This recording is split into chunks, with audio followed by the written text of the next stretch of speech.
Good day, everyone. Today we discuss about Gagne's 9 event of instructions. Without further ado, let's get started.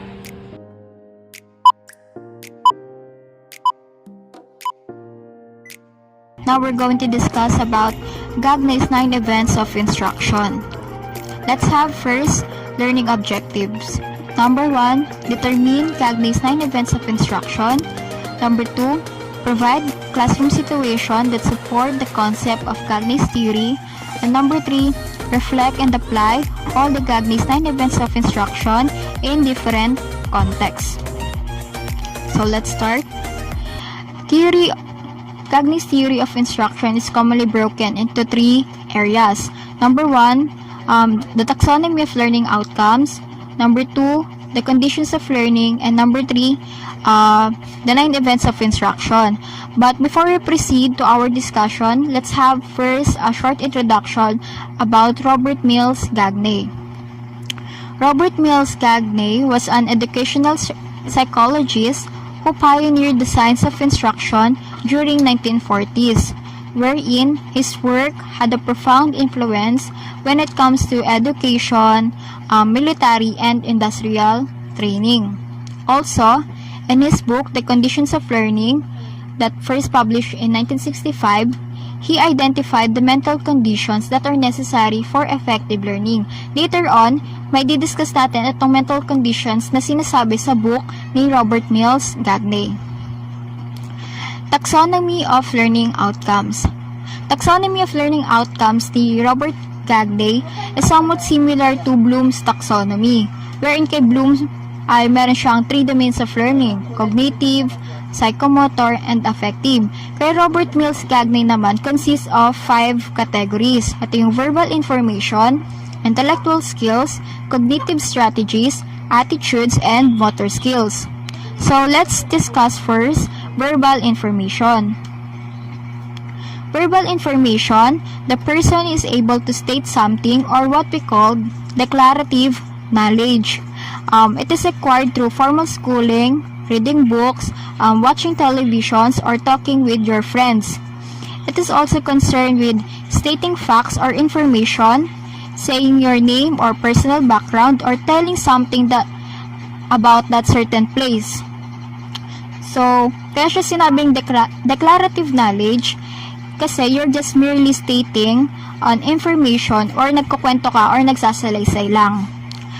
Learning strategies may help to assist memory. Example of learning strategies ay elaborating, paraphrasing, summarizing, and so on. Those are an example of learning strategies. Next naman, intellectual skills. It involves the procedural knowledge. Pag sinabing procedural knowledge, it is concerned with how to do the certain things. It is subdivided into different levels of learning. So, ito naman yung levels of learning under intellectual skills category. Level 1, discrimination. Level 2, concrete concept.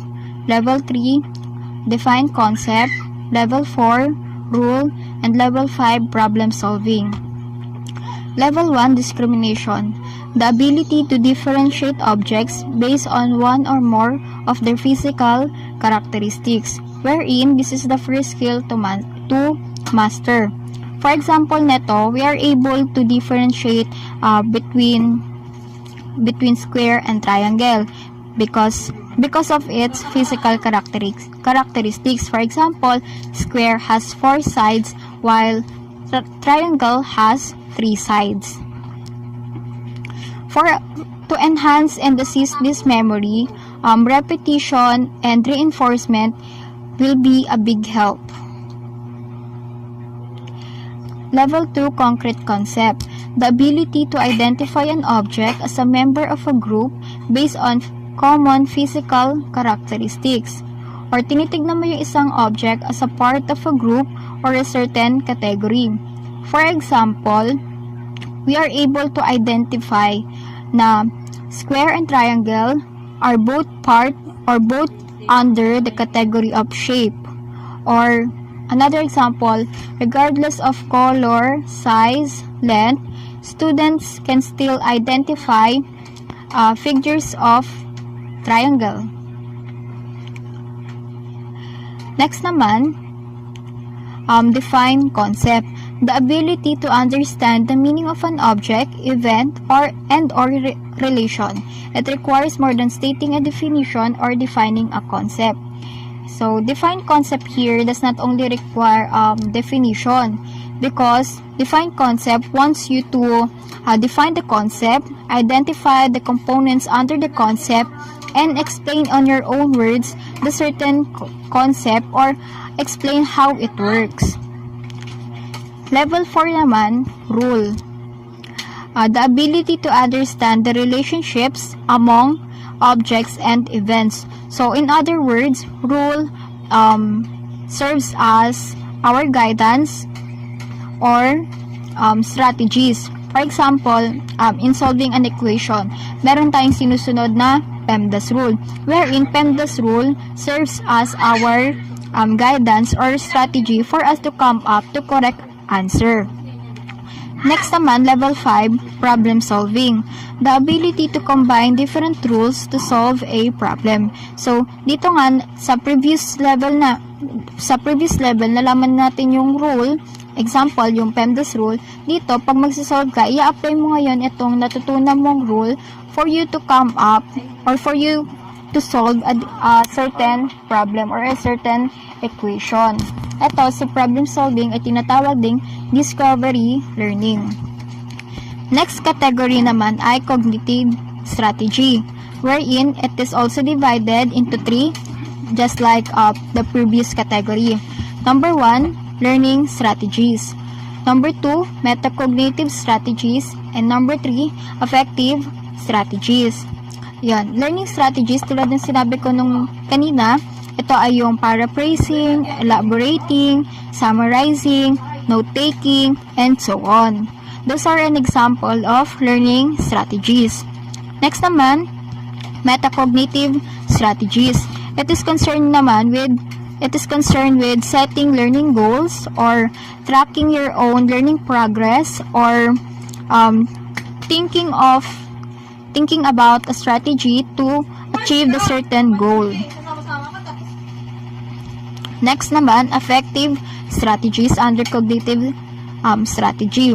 Affective strategy naman, it talks about the power of our cognition to focus and maintain our attention or to control our stress and anxiety. Next category, motor skills, or also called as psychomotor skills. It is the sequences of motor responses or movements which are combined into complex performances. So, an example nito ay dancing, drawing, playing sports. So, dito diba, it is also subdivided into part skills which are performed simultaneously or in sequence to produce performance. For example, sa dance, we have different steps, then we come up to a complex performances. Or sa sports naman, in playing badminton, meron tayong different steps muna for us to perform the complex performance. Next naman ay attitude na category. It is an acquired internal state that affects personal choices and actions over an object, person, event, and so on. So, dito naman, it is a learned attitude can be measured by observing the person's choice or action. For example, an attitude of a person to choosing to eat organic foods or healthy foods because he believes that for him to live longer, he needs to eat healthy food. Next naman, the conditions of learning. The conditions of learning looks at the observable changes in human behavior that confirm that learning has occurred. Dito, merong internal conditions and external conditions. Internal conditions, capabilities that already exist in a learner before any new learning begins. So, ito yung previously learned capabilities ni learner and pwede pang mabago during or after learning process. External conditions naman, this includes different stimulus that exist outside the learner, such as the environment, the teacher, and the learning situation. For example, kung ano merong environment si learner, kung magulo or malinis, example yan ng external conditions. Another example, learning situation. For example, pandemic. Ito yung learning situation ngayon na meron si learner. Or, the teacher's instruction that is provided to the learner. Those are an example of external conditions. So let's proceed naman to the 9 events of instructions ni Gagne. These are Gagne's 9 events of instruction. First one, gaining attention. Start the learning session by gaining the attention of the learners. Ensure the learners are motivated to learn and participate in activities by presenting a stimulus to gain their attention. So, yung mga methods na pwedeng gamitin ng mga teacher para makuha yung attention ng mga student is icebreaker activity or yung mga tinatawag na motivational activity bago yung mga lesson para makook yung attention ng mga student. Pwede din na post thought-provoking question to student or yung mga questions na mapapaisip talaga yung mga students para makook din yung attention nila. So, yung mga pwede mong gawing questions is yung mga questions na pwedeng tanongin ng mga teacher. Yung mga popular na pinagde-debatean ngayon or mga social issues na pwede tanongin ng teachers para makook yung attention nila at interest nila sa panibagong lesson. Second is informing learners of the objective. Inform the learners of the learning objective to help them understand they will be learning during this session. So, mahalaga na inform natin sa students natin yung objectives para malaman nila kung ano yung mga ipo-perform nila during the lesson and kung ano yung mga outcomes na kailangan nilang ipakita after the lesson. Paano nga ba mamimit ng mga learners ang objective ng isang lesson or course? So, may mga methods na pwedeng gawin ng teacher para mamit nila ang mga objectives. Katulad ng describe criteria for standard performance. So, dun malalaman ng teacher kung sumunod nga ba yung student sa instruction and para mamit yung mga objectives. Pwede ding isama ng teacher ang objective sa kanyang assessment para malaman niya yung outcomes kung may natutunan nga ba sa lesson or sa course yung student. Third, in Gagne's events of instruction, stimulating recall of prior learning. Help the learners make sense of new information by relating it to something they already know or something they experience. So, meron mga methods para ma-recall ang prior learning ng mga learners. Ask about previous experience na related sa lesson or mag-review about sa understanding nila sa previous lessons. So, lagi naman yung ginagawa ng mga teacher bago magsimula yung bagong lesson. Next event is presenting the content. This event of instruction is where the new content is actually presented to the learners. Content should be chunked and organized meaningfully and typically explained and demonstrated.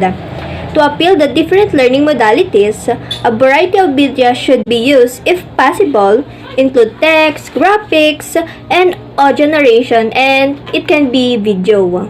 So, in the present and the content, it shows and explains the materials you want to the students to learn. Ginagamitan siya ng iba't ibang methods sa exam, lectures, readings, activities, projects, and maybe in the multimedia and so on.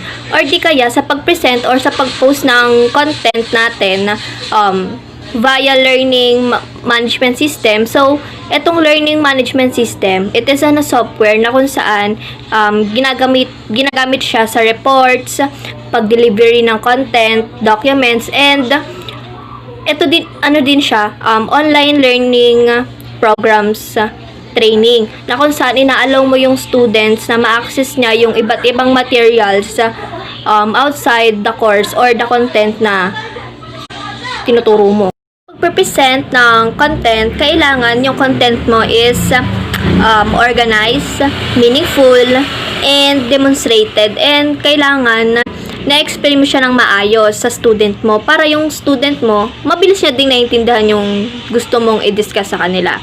And karagdagan, sa pagdi-discuss ng content, kailangan ginagamitan mo din siya ng iba't ibang learning modalities. Like for example, sa graphics, sa pag-use mo ng audio or videos, doon pa lang mas mabilis na makukuha or maiintindihan ni students yung dinidiscuss mo. In the fifth event, provide learning guidance to help the learners encode information for a long-term storage, and additional to that, the guidance you should provided along with the presentation of the new content. So, dito sa learning guidance, you're provided students with instructions na kung saan, how they learn, kung paano sila matuto, in such as guided activities na pinapagawa mo or yung mga pinapagawa natin as their instructor. With learning guidance, nare-rate natin sila kung how they learn, kung paano sila matuto sa pinapagawa natin. Para mag-guide natin sila, we use rubrics in detailed information sa projects, activities na ginagawa nila. Kaya ba nilang ma-perform yung task nila in given time allotment? Then, sa pagbigay ng rubrics, kailangan naka-indicate doon yung instructions mo and your provided expectations na din. Like, for example, excellent, very good, good. So, para doon pa lang, nare-rate na natin kung gaano natututo yung bata or how the students learn. The sixth event is the illicit performance. In this event of instruction, the learner is required to practice the new skills or behavior.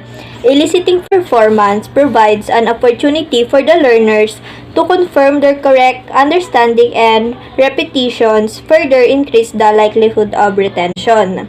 So, dito sa illicit performance, pinapractice na ni students yung mga na-apply niyang knowledge or skills na natutunan niya. Para ma-practice pa ni students yung mga na-apply niyang knowledge and skills na natutunan niya, she can apply the knowledge and skills through group activities or individual activity na kung saan na-enhance ni students yung mga natutunan niya.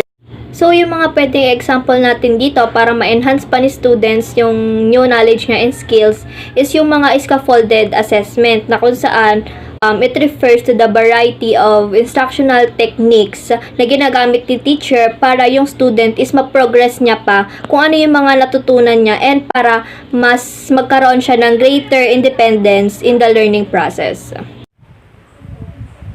So let's proceed to the next event, which is the provide feedback or the reinforcement. As the learners practice new behavior, it is important to provide specific and immediate feedback of their performance. Unlike question in a past test, exercises within tutorials should be used for comprehension and encoding purposes, not for formal scoring. Additional guidance and answers provided at this stage are called formative feedback. The purpose of providing feedback is you give feedback after practice to inform the learner how they have performed, and the strategies are what you think the student could improve or what they could do to make it better or right. Providing feedback is the reinforcement and assessment of connecting performance. Feedback is important because it helps to improve understanding of the student. At the same time, it helps to improve, to correct, or reinforce knowledge to address the misconception. Feedback makes meaningful. In this way, the results are more efficient because the mistakes of the student can be corrected more immediately. Feedback to be effective, if it has to be appropriate, credible, easy to understand, and descriptive. So, pag sinabi naman nating formative feedback is generated by teacher as strategies to engage learners to constantly reflect on how they can approach, orient, and evaluate learning. It's necessary to give feedback to our learners for able them to be aware of their performance, if they are doing the right thing or they need to improve in a certain area. Furthermore, giving feedback will let your students to be conscious about their progress. So next is the assessing performance or the retrieval part. Upon completing instructional modules, students should be given an opportunity to take a post test or final assessments. This assessment should be complete without the ability to receive additional coaching, feedback, or hints. Mastery of material or certification is typically granted after achieving a certain score or percent correct. A commonly acceptable level of mastery is 80 to 90 correct. In order to evaluate the effectiveness of the instructional events, administer a test the learner to determine if the expected learning outcomes have been achieved. Performance should be based on previously stated objectives. The methods for assessing performance learning include written tests, short questionnaire, short essay, oral questioning, other measurement tool to show that they learn the material or skill effectively. The purpose of assessing the performance is to ensure that the learning objective has been achieved. You must test learners to ensure understanding the assessment should be complete on their own without any hints or coaching from the instructor. And the last event of instruction is enhancing retention and transfer. Give the learner resources that enhance retention and transfer of knowledge so that they are able to internalize the new knowledge and enhance his or her expertise. Repeated practice with effective feedback is the best way to ensure that people retain information and use it effectively. The purpose of enhancing retention and transfer is to help the learners to develop their expertise.